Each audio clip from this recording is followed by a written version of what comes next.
Sulit bang mag-invest sa Metrobank na stock? In this video, aalamin natin kung worth it pa ba na mag-invest sa Metrobank. Anong potential nito at kung paano mo malalaman na it's a good investment for you. Kaya kung iniisip mo na bumili ng shares with Metrobank, you can watch this video until the end.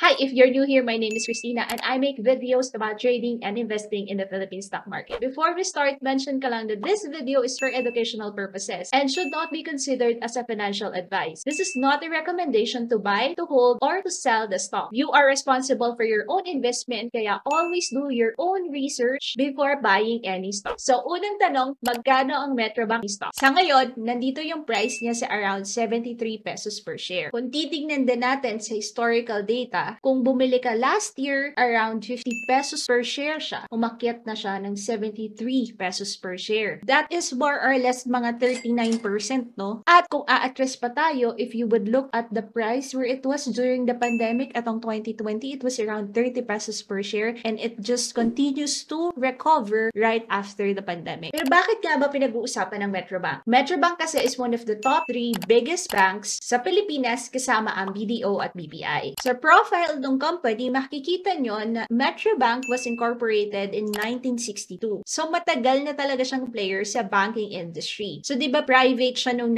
1962? Noong 1981, according to their website, naging publicly listed na siya sa Philippine Stock Exchange. Meaning, pwede na tayong bumili ng shares of stock. Ang nakalagay dito, ang stock ticker symbol niya is MBT. MBT pa rin naman siya hanggang ngayon. And nag-list siya noong 1981, 20 pesos per share. So, remember, 74 na siya ngayon. So, they started 1981 at 20 pesos per share. Pero ang tanong, malakas ba ang kita nito? This is a side-by-side comparison if i-compare natin ang Metrobank sa BDO and BPI. Sabi dito, earnings have grown 20.3% per year over the past 5 years. Si BDO, earnings have grown 20.5% per year over the past 5 years. Decent din. And si BPI, earnings grew 20% over the past year. So, wala siya ng 5 years na sinasabi. And then if you see it by color ng analysis ng Simply Wall Street na website, ito yung fair analysis niya. At ito yung pinaka-importanting tanong ng maraming investors. May dividends ba? So if we would look at PPI, sabi it pays a reliable dividend of 3.05%, si BDO 2.77% and si Metrobank at 6.9%.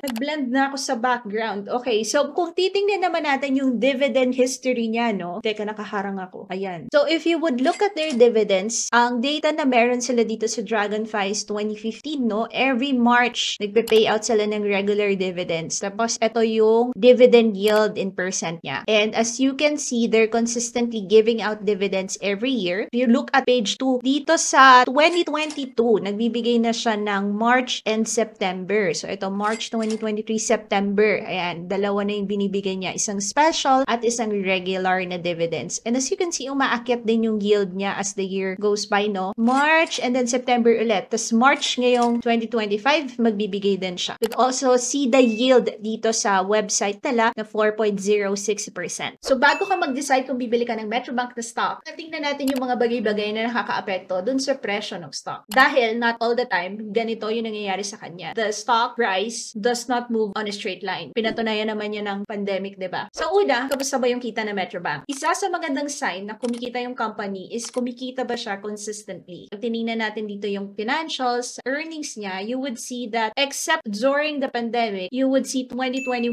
22, and 23 increasing consistently year over year. So we can say, maayos yung negosyo nila. Next is pwede din nating tingnan ang lagay ng economy since we are dealing with a banking stock. Ang interest at inflation ay may malaking epekto sa prices nila and on how they operate. So balik tayo dito sa profile niya, no? Ang business activities niya ay deposit taking, lending, trade finance, remittance, treasury investment, and thrift banking. Kapag kasi mataas ang interest rate, mas malakas ang kita ng mga bangko. Kasi tumataas yung kita nila sa loans. Pero, pwedeng not all the time dahil kung mabagal yung economy at kaunti lang naman yung umuutang, pwedeng bumagal din yung kita niya. So, sino ba yung bagay mag-invest sa Metrobank? So, for long-term investors, kung gusto mo na stable yung kita at merong yearly dividend payout, pwede mo i-consider yung Metrobank. Para sa mga short-term traders, if you wanna do short-term trading naman sa Metrobank, kailangan mo i-consider kung kailan yung entry point mo. mo. So if you would see here, the closest resistance that we have here is the 83 level. Meron siya ditong support area na 67, no? Pero mas strong kasi to 65. At pagbabalik tayo sa panahon kung saan pinakamataas yung price niya or yung all-time high, andito siya sa 92. At hindi pa siya bumabalik dyan sa 92 ulit. Pero it would take a while. It has to break the 82 pesos first bago natin maabot ang pangarap na 92. So check lang this support and resistance level if you wanna time your entry for short-term trading. Overall, Metrobank is a solid choice kung naghahanap ka ng dividends at ng stability. Pero syempre, dapat malinaw yung investment goals mo bago ka pa bumili ng isang stock. Whether you're doing long-term investing or short-term trading. At kung gusto mo matuto kung paano mag-invest sa Philippine stock market at kung paano pumili ng stock kagaya ng Metrobank, you can download my free guide. Link is in the description below. As always, thank you so much for watching. Subscribe if you haven't yet, and I will see you on the next video. God bless po!